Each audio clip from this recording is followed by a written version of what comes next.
Good evening, New Zealand. Tomorrow it is the election here in Aotearoa, and New Zealanders go to the poll with the threat of the largest economic crisis our generation has ever seen looming, a planet that's melting faster than it has in the last million years.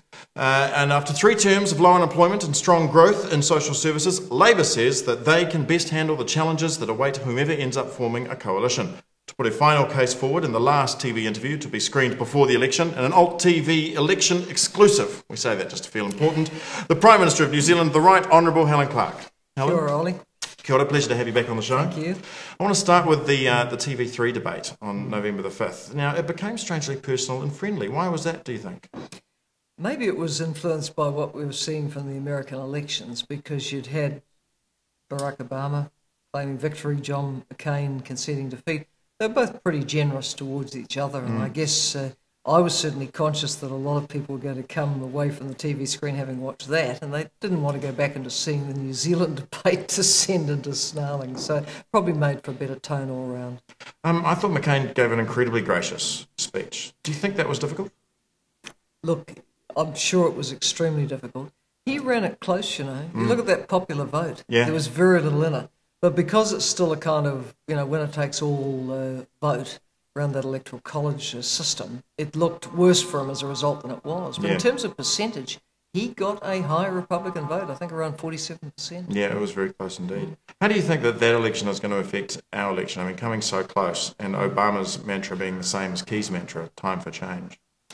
Except that Barack Obama is a progressive politician, and I think it would just look so absurd, frankly, for our little country to be going to the right when the right of politics has been utterly discredited with its support for absolutely unregulated markets. I mean, what's causing grief right down the food chain to the Kiwi economy? It's capitalism gone nuts with no regulation in the States, where these companies were left to creative practices with money, with trading, and they've brought the world economy to its knees. So now is a time for actually some re-regulation, and we've been doing that in the financial sector here with legislation recently passed.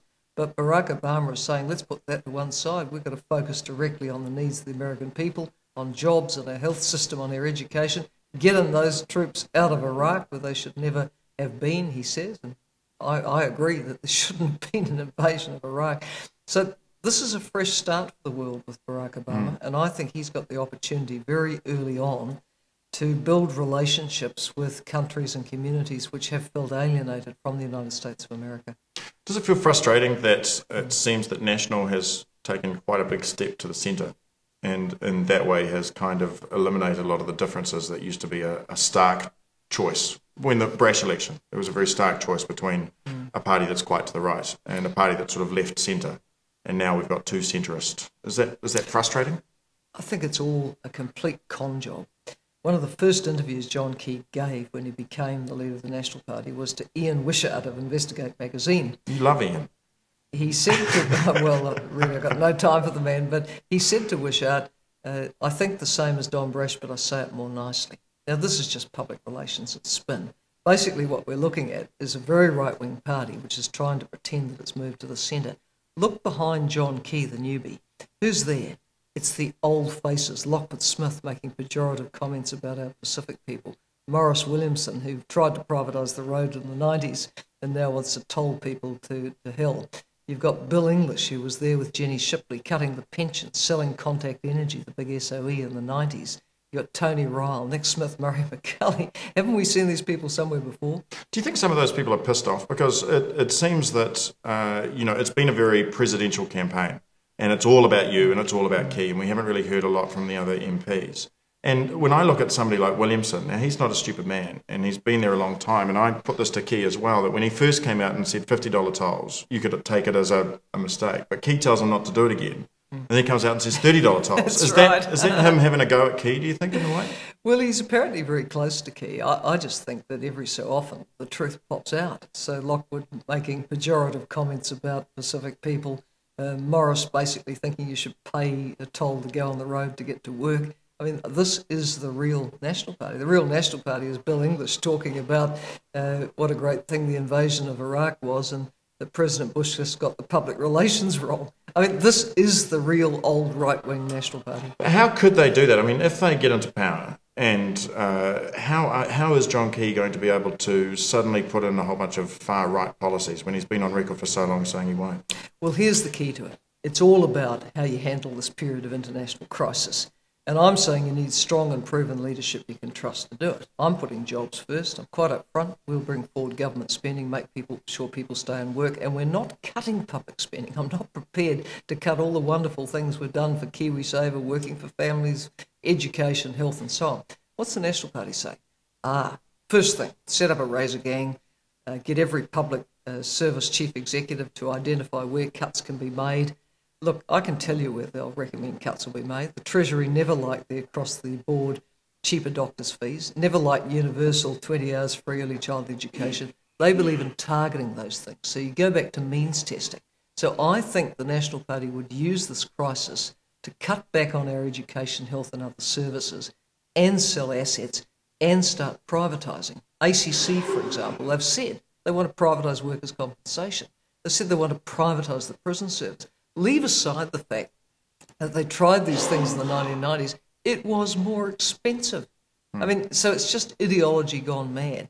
And what I say to Kiwis is don't be fooled. These people haven't changed one iota since the 1990s. When I was elected, it was to put that horrible past behind us and get on and rebuild our country around being inclusive, Jack and Jill as good as their master and mistress, everybody getting a fair go, improving these services.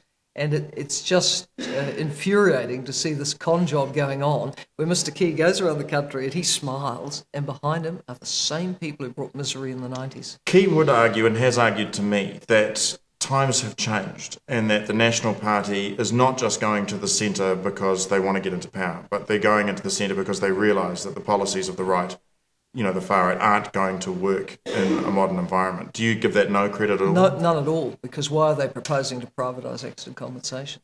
Why do they want to privatise the prison system? Why do they want to give more money to private schools?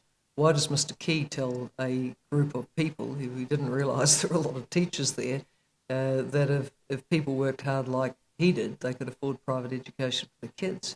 I mean, this is the old National Party.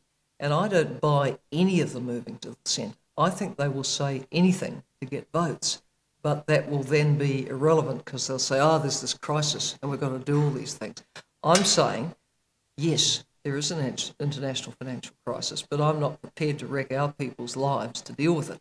I'm going to deal with it in a way that the Labor government dealt with the 1935 crisis, which is to take New Zealand forward, create jobs, keep the show going.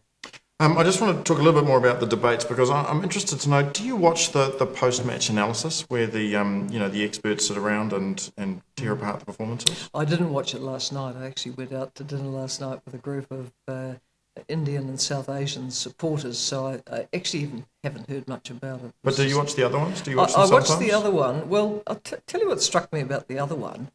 I think they sort of talked themselves into being bored. Look, I realise our election campaign doesn't have the razzmatazz and excitement of the American one. So everyone's kind of looked at these vast crowds that'll fill Times Square for Barack Obama. Look, that is in New Zealand. We're much smaller in scale. So almost by contrast, ours will look boring. But I thought for that panel on TV3 to sit there and just say, we're all bored and isn't it tedious? Hey, this is depriving the Kiwi public of information they need about what the real differences are. And there is a difference between a progressive government, a Labor-led government, and a national left-led one, with, heaven forbid, Rodney Hyde and Roger Douglas calling the shots. As part of that trouble, your own success, you've been in Parliament for 9 years. Memories are long for some people, but they're not for others.